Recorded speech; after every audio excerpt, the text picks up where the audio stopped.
there, Marvel fans, this is Marvel Girl. And as I haven't explained any comics lately, I have been thinking to start this new series in which I will break down the greatest runs of Marvel. And nothing is better to start with than Age of Ultron, so let's start. Now, as we get into the Age of Ultron storyline, we are actually following Hawkeye, and initially we don't realize it's him. All we know that in the torn down hazardous city of New York, somebody is following a call girl as she is moving towards an abandoned apartment building of some kind, and it appears that a few men have noticed her and they ask her what it is that she was doing there. And Hawkeye takes this time, a moment in which they are distracted, to attack them and kill both of the guards using his precision aim and his arrows.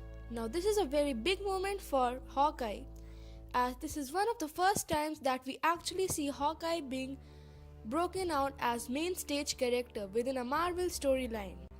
After these two guards are killed, Hawkeye breaks into the building and consistently begins killing everybody in it. Again, this is interesting here because Hawkeye always had presented himself as the person that wasn't without mercy, but it seems as though in this story, he is cold and calculating and isn't giving anybody a chance to escape. What we also see here is a couple of compelling villains. Here the villain in the green jacket is Owl and the one in grey shirt is Hammerhead. Now Owl is a very interesting villain because he's largely a daredevil villain, and so for us to see him in this story indicates that whatever it is, it's taking place not confined to any one superhero and it's not confined to any one supervillain. Instead, it's massive crossover event. So as we continue, we see that Hawkeye is continuing to go through and kill virtually anybody who opposes him.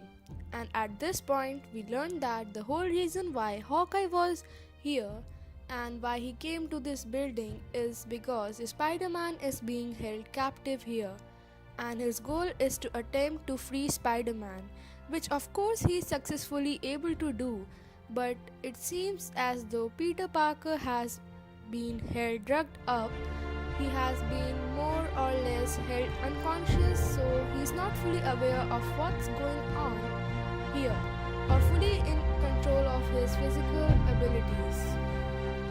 Now, as Hawkeye and Spider-Man are attempting to flee, there's a massive shake and a massive explosion outside, and several Ultron robots have descended from the massive machine hovering over New York down into the apartment below. The Ultron robots tell everyone within the apartment building that they have to leave immediately and they need to exit. But what we will see as the story progresses, that it is not necessarily what Ultron robots intend. They are not really telling these people to exit. It simply may be a virtue of their programming. So while a countdown is given, the robots almost immediately destroy the entire apartment building. But not before Hawkeye and Spider-Man are able to escape. Now Hawkeye does what he can do to destroy these Ultron robots, and he manages to take out a couple of them. But then we learn why it is important that Spider-Man was being held here. Now this will become very important when we get to the second issue of Age of Ultron. But what he tells here is that there was some kind of an agreement worked out between himself and these Ultron robots. And the agreement was that as long as the Owl and his forces kept delivering superheroes or super-powered beings to Ultron and his forces, they would leave him alone. But these Ultron robots largely seem to ignore this, and they continue their destruction of apartment building. From here, we follow Hawkeye and Spider-Man as they attempt to go underground below Central Park through the sewer system, but almost immediately after they arrive at the end of the sewer system, they are ambushed by Luke Cage and She-Hulk, and Luke Cage tells Clint that he was told not to return when he said he was going to leave and needed to stay gone. But Hawkeye says that his entire motivation here was to rescue Spider-Man and bring him back. Till the time Hawkeye is defending himself, Tony Stark arrives and She-Hulk tells Tony to do whatever it is he needs to do. And we see Stark has some kind of device with him. Now, initially, Stark doesn't want to use any kind of technology out in open. Then most likely this is due to the fact that Ultron is able to detect the use of technology anywhere in the city.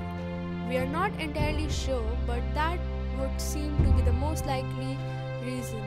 But we see that whenever Tony Stark uses this device, it is apparently able to detect whether or not individuals who have arrived have some kind of bug planted in them by Ultron, or if they are even Ultron robot themselves. But the device is able to verify that both Hawkeye and Spider-Man are in fact human and they don't have any kind of tracking device implanted in them.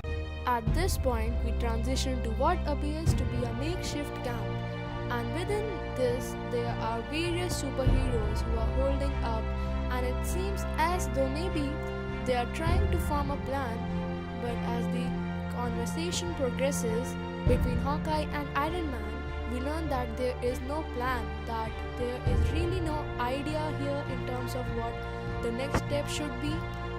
And the reason why this is because the one person they are counting on to help them make a plan, and they are counting on to help them figure out what they should do next, is huddled in the corner crying, Captain America with his shield completely shattered.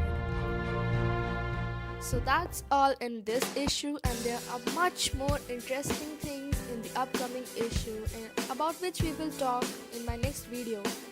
So yeah, that's all for today. If you like this video, you can let me know by actually liking it. And check out my channel and my other videos. And don't forget to subscribe. Till then, Marvel Girl out.